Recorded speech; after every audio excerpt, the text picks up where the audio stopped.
Madame, Monsieur, bonsoir et bienvenue sur France 3 Normandie pour cette édition spéciale présentée en direct depuis Paris, depuis la porte de Versailles pour le Salon international de l'agriculture. Alors pendant ce journal, nous allons, grâce à des reportages, grâce à nos invités, mais aussi en compagnie de Sylvain Rouil qui se retrouve un petit peu plus loin là-bas dans le hall 1 à proximité des vaches normandes. Eh bien, nous allons vous faire vivre l'ambiance de cette 54e édition du Salon. Beaucoup de monde dès cette première journée de ce salon inauguré ce matin par le chef de l'État, François Hollande. Alors, le stand de la Normandie, si vous voulez venir nous retrouver ici, ce stand, il est situé dans le hall 3, 500 mètres carrés de stands où sont regroupés pour la première fois depuis 2003 les 5 départements normands sous une seule et même bannière, celle de la Normandie. 165 producteurs, éleveurs et agriculteurs qui ont fait le déplacement jusqu'à Paris pour nous présenter eh bien, la diversité de l'agriculture normande.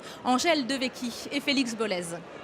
Les 5 départements réunis au salon sous une seule et même bannière, la Normandie. Les logos officiels de la Manche, de l'Eure, de la Seine-Maritime, du Calvados et de l'Orne ont disparu pour laisser place à des pictogrammes symboliques. L'unité est affichée, mais chaque département ne perd pas pour autant son identité. On est fiers d'être normand, on est fiers d'être manchois et c'est aujourd'hui dans ce sens-là qu'on est là, qu'on est présent et chacun s'y retrouve, il n'y a pas de débat par rapport à ça. Cette nouvelle configuration a été imaginée par l'IRCA Normandie, l'Institut régional de la qualité agroalimentaire, chargé de valoriser le territoire. Une première depuis la réunification et une belle étape franchie. La réunification de la Normandie, c'est aussi pour les Normands une nouvelle fierté, un sentiment d'appartenance qui se consolide, qui se renforce. Donc ça, c'est formidable. Et je pense que sur le Salon de l'agriculture, mais probablement aussi sur beaucoup d'autres événements, les Normands iront groupés sous une seule et même bannière. Un projet commun qui a motivé les producteurs normands. Ils seront cette année 129 à se relayer sur le pavillon Normandie pendant 10 jours, soit 2 fois plus qu'en 2016. Bonjour Arnold Puech-Dalissac, vous êtes le vice-président de la Chambre régionale d'agriculture de Normandie. Ces 5 départements qui viennent ensemble au salon, c'est important d'être unis? C'est important d'être unis, c'est important qu'il n'y ait qu'une belle bannière qui est connue en France et les gens se reconnaissent derrière la Normandie et qui est connue dans le monde. La Normandie, c'est presque plus connu que le reste de la France, moins que Paris, mais ça rayonne vraiment et ça veut dire quelque chose. Meilleure visibilité, est-ce que c'est important pour un producteur, pour un éleveur, de venir ici? En quoi est-ce important? Bien, ces 11 millions d'habitants qui habitent sur Paris n'ont pas la chance d'avoir des producteurs de proximité et il y a vraiment un marché à conquérir pour nous et il y a vraiment une qualité de produits normands à faire connaître ici aux Parisiens. C'est agréable d'aller à la rencontre de son public, d'un public qu'on ne connaît pas forcément?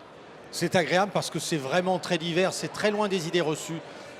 Il y a vraiment une palette de produits comme il y a une palette de goûts des consommateurs. Alors, Monsieur Puech-Dalissac, ce salon de l'agriculture, on a coutume de dire que c'est la plus grande ferme de France, avec une ferme qui accueille pendant 9 jours 1300 éleveurs, 3800 animaux. Alors, cela nécessite sans doute une certaine logistique. François Le Fauconnier est l'un de ces 87 éleveurs normands qui est présent ici. Il est arrivé de la région de Valogne en compagnie de Houlette, une installation qu'ont suivi pour nous Angèle Devecchi et Félix Bollez. Moins de 24 heures avant l'ouverture du salon, c'est le balai des camions devant les portes d'entrée. Ils transportent les derniers arrivants les plus attendus de l'événement. Vous êtes arrivé à quelle heure?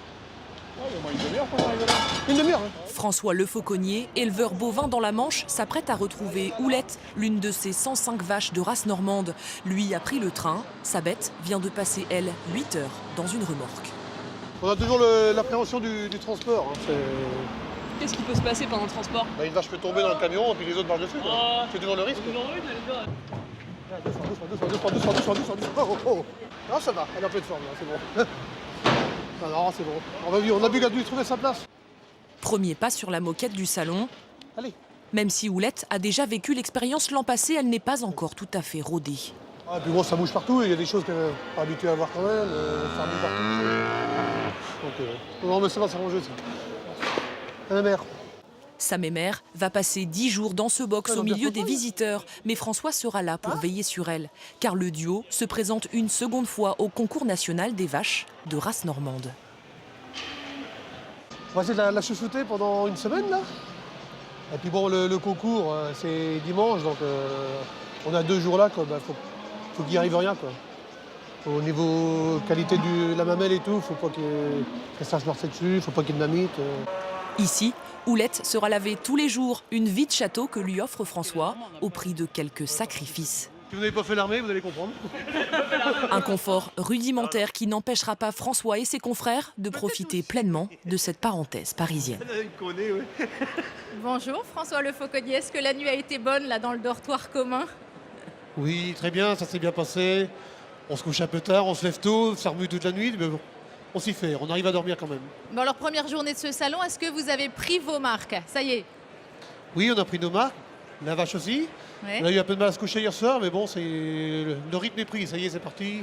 Bon. Donc demain, on espère que tout se passe bien, quoi. Bon alors demain, c'est le jour important pour vous et puis pour Houlette, puisque vous la présentez au concours général agricole. Comment ça va se passer pour vous cette soirée et puis la matinée, peut-être encore des préparatifs? Oui, on va passer un peu plus de temps que d'habitude à côté d'elle, quoi. Ouais.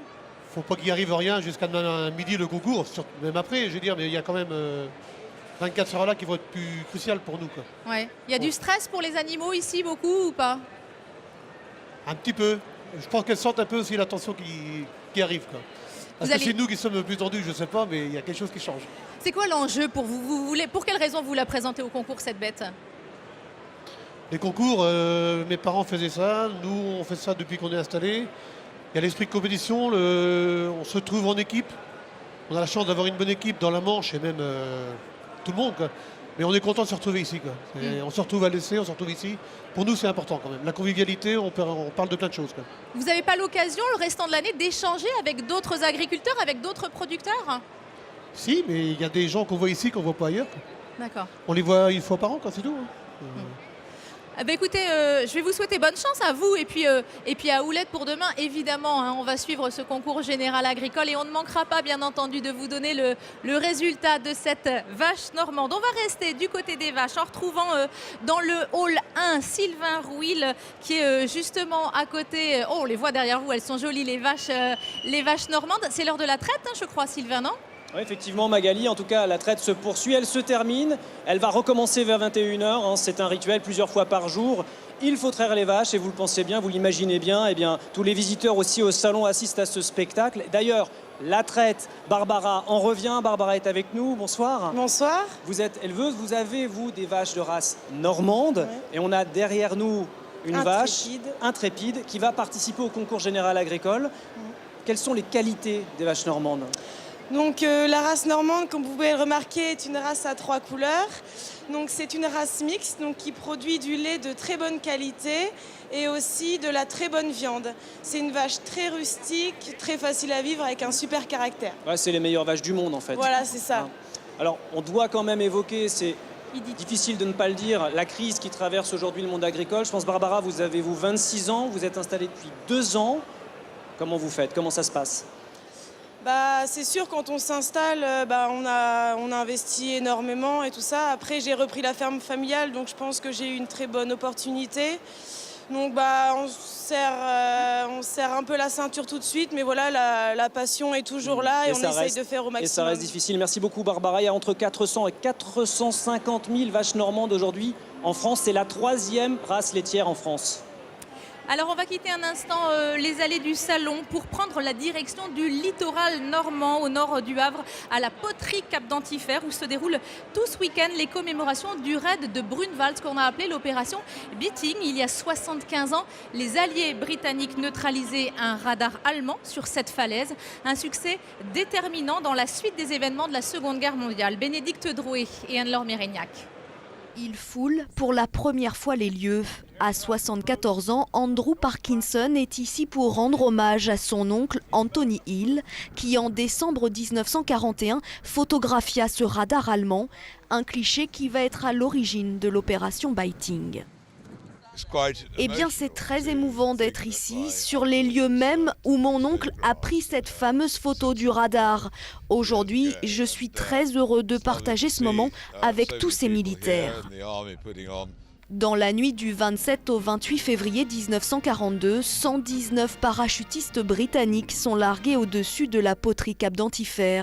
Leur mission, neutraliser ce radar allemand, un raid périlleux mais réussi avec succès. The airplane was very cold, especially after the cover was removed from the jumping hole in the bottom of the fuselage. Aujourd'hui encore, l'opération Biting est une référence pour les parachutistes britanniques. Cette année, exceptionnellement, une centaine d'entre eux s'est rendue sur zone pour revivre l'opération dans les moindres détails. Nous sommes ici pour deux raisons. Premièrement, il faut que ces jeunes soldats comprennent ce qui s'est passé ici en février 1942. Ensuite, c'est aussi une bonne façon d'étudier militairement ce raid aérien, de parler de la stratégie, de l'équipement et de comparer avec nos méthodes d'aujourd'hui.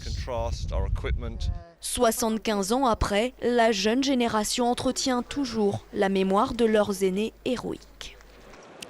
C'est un rendez-vous incontournable des vacances de février dans la Manche, le carnaval de Granville. Jugez plutôt, c'est la 143e édition et depuis cette année, figurez-vous qu'il est classé patrimoine mondial de l'humanité par l'UNESCO. C'est le seul carnaval de ce type en France. Alors dans la cavalcade, je suis sûre qu'ils se sont bien amusés cet après-midi. Jean-Baptiste Patier et Marie Saint-Jour. Défilé haut en couleur pour cette cavalcade des joyeux chérubins. Le carnaval de Granville, leur moment préféré de l'année. Chacun a sa bonne raison. Parce qu'on fait n'importe quoi. Parce qu'on fait la fête et tout. J'aime bien lancer les confettis.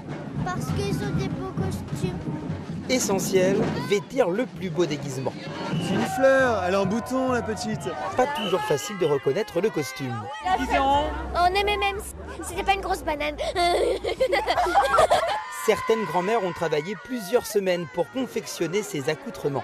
J'ai passé beaucoup de temps déjà pour commencer, mais avec grand plaisir parce que pour venir à Granville, chaque année pour moi c'est un régal. Cette cavalcade, du bonheur à vivre en famille. Père et mère, nous on est mère et fille pour ces 10 ans. Bon, on fait la fête, on en profite en famille, il y a du monde. C'est cool. C'est bien, c'est agréable, tout le monde s'amuse, personne ne pense à rien. Première cavalcade pour ces jumeaux de 19 mois. Faut les baigner le plus vite possible dedans. Hein. C'est une tradition sur Granville, donc c'est... 38 ans que je fais le carnaval. Je suis née ici, j'ai toujours fait carnaval. Avec l'inscription de l'événement à l'UNESCO, première fois aussi pour certains parents. On m'en avait fait plusieurs fois la publicité, on m'avait dit qu'il fallait absolument venir à Granville, donc ça y est, enfin, on y est. Et alors? Super. Et encore plus de rire et de sourire grâce au ciel bleu. Vive carnaval! Sur ce beau soleil en plus! Non, c'est pas le pôle Nord, non. La température va continuer de monter tout le week-end dans la cité corsaire. Dimanche, place aux grands enfants avec la cavalcade satirique. Quelques informations sportives pour vous dire qu'en football, c'est une belle opération pour QRM qui était en déplacement à Concarneau cet après-midi.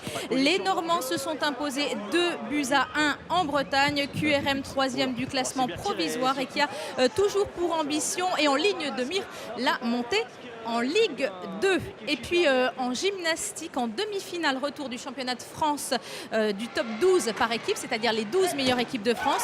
Sotteville affrontait Antibes cet après-midi à Sotteville. Une rencontre très disputée qui se termine par un duel en or au Cheval d'Arçon. Et c'est finalement Antibes qui accède à la grande finale. Sotteville disputera la 3e ou la 4e place. Et puis un sport très spectaculaire tout ce week-end au Zénith de Caen. C'est du BMX. Alors à compter de la compétition internationale officielle, vous découvrirez également des démonstrations de sport urbain avec du skate et du roller qui sont à découvrir. À découvrir également jusqu'au 5 mars le Salon international de l'agriculture où nous sommes installés pour cette édition spéciale, toujours en compagnie d'Arnold Puech-Dalissac, le vice-président de la Chambre régionale d'agriculture de Normandie. Monsieur Puech-Dalissac, derrière cette fête à laquelle on participe tous, il faut pas oublier que l'agriculture est en crise avec, dans notre région, en Normandie, 40% des exploitations qui ont disparu depuis 13 ans. Et pourtant, la Normandie est une des régions les moins concernées par cette disparition d'exploitation. C'est une région qui supporte mieux la crise que d'autres. On a quelques industriels comme Danone, comme les maîtres laitiers du Cotentin qui nous aident. Mais on en a d'autres avec lesquels c'est beaucoup plus difficile. Et c'est pour ça qu'on résiste un peu mieux. On a aussi un bon savoir-faire, très bon territoire. On a souffert notamment dans l'ouest de la Normandie, un peu moins du mauvais temps de l'année dernière qui a fait que les récoltes ont été moins impactées que dans la partie Haut-Normande ou surtout Hauts-de-France et Île-de-France. On ne va pas se le cacher, Monsieur Puech d'Alissac, ce salon c'est aussi pour les agriculteurs l'occasion de faire passer des messages. C'est un rendez-vous politique. La semaine prochaine, les candidats aux élections présidentielles, on l'imagine, feront tous leur petit tour de stand ici. Qu'est-ce que vous allez leur dire ? On va leur rappeler que ça fait 2 ans et demi qu'on est en crise, 2 ans et demi que les gens ne voient pas le bout du tunnel. Et on va leur rappeler une chose tout simple. Il y a en ce moment les négociations sur les prix avec la grande distribution qui ont lieu pour fin février. Et c'est les derniers jours là. Une fois que cette négociation a lieu, les industriels retournent vers les producteurs en disant on négocie à tel prix, on va vous donner ça. C'est un système qu'il faut inverser. Il faut d'abord on négocie avec les producteurs. On obtient un accord avec les producteurs et ensuite on va voir la grande distribution. La grande distribution a un poids extraordinaire dans ce pays. C'est la plus riche de tout le monde économique de la grande distribution. Il faut inverser ce rapport de force et qu'il y ait d'abord cette négociation avec les producteurs pour qu'on puisse redonner des centimes aux producteurs. Je voudrais qu'on termine sur un point positif. Les formations agricoles, elles n'ont jamais eu autant la cote qu'en ce moment, avec des jeunes qui continuent, malgré ces difficultés, à s'orienter vers ces professions. Les jeunes continuent, ils y veulent, ils y croient, et ils sont bien formés, et ils ont beaucoup d'assurance, beaucoup d'expériences diverses. On parle beaucoup d'apprentissage et on se compare beaucoup avec l'Allemagne. L'alternance, que ce soit dans le public ou dans le privé, c'est quelque chose qui marche très bien en France, dans le milieu agricole. Et on peut s'en satisfaire. Je voudrais qu'on évoque ensemble peut-être les emblèmes agricoles et agroalimentaires de la Normandie. On en a tout un échantillon devant nous. Vous les connaissez tous, bien sûr. Le cidre, les pommes, le fromage, les coquilles Saint-Jacques qui sont devant moi. Tout ça nous met en appétit. Alors, à côté de ces locomotives, que sont tous ces produits, il y a des produits qui sont plus confidentiels. Les producteurs sont ici au salon pour essayer aussi de les faire connaître. Stéphanie Lemaire et Émilien David les ont rencontrés. Méduse, bière artisanale ou safran biologique, ces produits qui n'évoquent pas franchement la Normandie font partie du paysage. Comme le yuzu, ce cousin du citron vert s'est très bien adapté sous les cieux du Calvados qui abrite la seule exploitation de yuzu biologique de France. Goûter maison, tu veux goûter au miel ? Le yuzu s'acclimate assez bien puisque nous avons la chance d'avoir un climat assez proche de la province de Kyoto où sont cultivés la plupart des yuzu japonais. Les deux seules différences qu'on peut avoir avec eux, c'est que premièrement, en été, au moment de la floraison, on a beaucoup moins d'eau. Et donc, on est obligé de s'adapter et d'arroser régulièrement les yuzu. Et en hiver, évidemment, on a un peu de gel. Et donc, il faut ramasser des fruits avant les périodes de gel. Vinaigre ou tomate au yuzu, les chefs étoilés en sont friands. Son zeste s'accommoderait très bien avec le poisson. Point d'arrêt ici, mais des courbes qui flottent entre deux eaux. La rencontre peut sembler étrange, mais ces méduses évoquent l'aquaculture normande. Alors l'Aurélie, c'est la seule méduse qui ne pique pas. Donc on a une peau qui est trop épaisse, ce qui fait qu'on peut l'attraper à la main, il n'y a pas de souci. Nicolas Cagnon est le seul en Europe à les élever et à les vendre. Ce qu'on peut voir effectivement, vous regardez bien, c'est vraiment ce côté fascinant, ce côté contemplation. On voit très bien que la méduse a une nage très lente, très déstressante. Autre stand, autre rythme. La Normandie a été créée en 911 et donc le cidre est arrivé qu'au 15e siècle. Donc je suis là pour faire connaître les boissons ancestrales, c'est-à-dire les boissons qui étaient là en 900, l'an 1000. D'après la légende, elle procure la vie éternelle. Bon, c'est la légende. Et si ça ne marche pas, on en demande la dose, tout simplement. Rendez-vous dans 20 ans ici même pour vérifier les pouvoirs de la bière normande. Alors au Salon de l'Agriculture, chaque jour, il y a des concours. Cette première journée était consacrée aux Ovimpiades, le concours des bergers réservé aux jeunes qui suivent une formation agricole. On l'évoquait à l'instant. Notre région, la Normandie, était représentée par un jeune de Lieury et un d'Yvetot. Notre équipe les a accompagnés dans cette épreuve. On passe comme ça. Pas ici, Qui veut passer en premier ? Pas de volontaire, surtout pas Olivier. Même s'il a l'air détendu, c'est l'épreuve qu'il redoute le plus, le parcours, faire marcher une brebis. Celle que lui a choisie le jury lui donne plutôt du fil à retordre. Alors content de vous, pas content de vous ? Comme elle était assez grosse, normalement on est jugé sur le temps aussi. Donc forcément j'ai été moins rapide. Trop sévère avec lui-même, Olivier a obtenu le point bonus de rapidité. En revanche, sa façon de déplacer l'animal a plutôt surpris le jury. C'est une technique qu'on ne connaît pas et on a bien vu à la fin qu'il a changé de sa façon de faire pour l'emmener, qui est plus simple, moins fatigante. 17h43. De son côté, l'autre Normand Baptiste palpe des agneaux de boucherie. Il doit vérifier l'état d'engraissement des animaux. C'est la petite épaisseur de gras qui se situe juste sous la peau au niveau du dos. Et c'est ce qui signe d'avoir une viande de bonne qualité. Et donc ça détermine pour l'exploitant le moment auquel il faut vendre son animal. Une épreuve compliquée pour Baptiste, car il n'a pas pu s'y entraîner. Le jury, il montre rien, on ne sait pas en fait ce qu'il pense, donc ça sera la surprise. Sur 36 finalistes, Baptiste termine 24e, Olivier 16e. Pas de déception, l'essentiel pour eux était d'être là, parmi les meilleurs jeunes bergers français. On va repartir dans le hall 1, retrouver Sylvain Rouil qui est toujours à proximité des vaches normandes, mais je suis sûre qu'il n'a pas résisté à l'appel des fromages normands. Sylvain, je vous retrouve en pleine dégustation, je parie. Ouais, ça va pas tarder en tout cas, parce que figurez-vous que les vaches normandes produisent également de magnifiques fromages, plusieurs appellations d'origine contrôlée. Il y a bien sûr la crème et le beurre d'Isigny. Il n'y a pas que ça, Paul est avec moi juste à côté. Alors Paul, qu'est-ce que vous avez de beau avec vous? Bonjour, donc là j'ai les 4 fromages AOP de Normandie, le Pont-l'Évêque, le Neuchâtel, le Livaro et le Camembert de Normandie. Alors je vais me servir un petit peu de Livaro, je crois que je vais garder pour tout à l'heure, simplement pour rappeler que le Livaro est constitué à 100% de lait issu des races normandes. Pour les autres fromages, on est à peu près autour de 70% et ça risque d'aller encore au-delà. Sylvain, je voudrais aussi que vous évoquiez un rendez-vous pour nos téléspectateurs. À noter, c'est demain. Vous serez sur ce même plateau pour Dimanche en politique.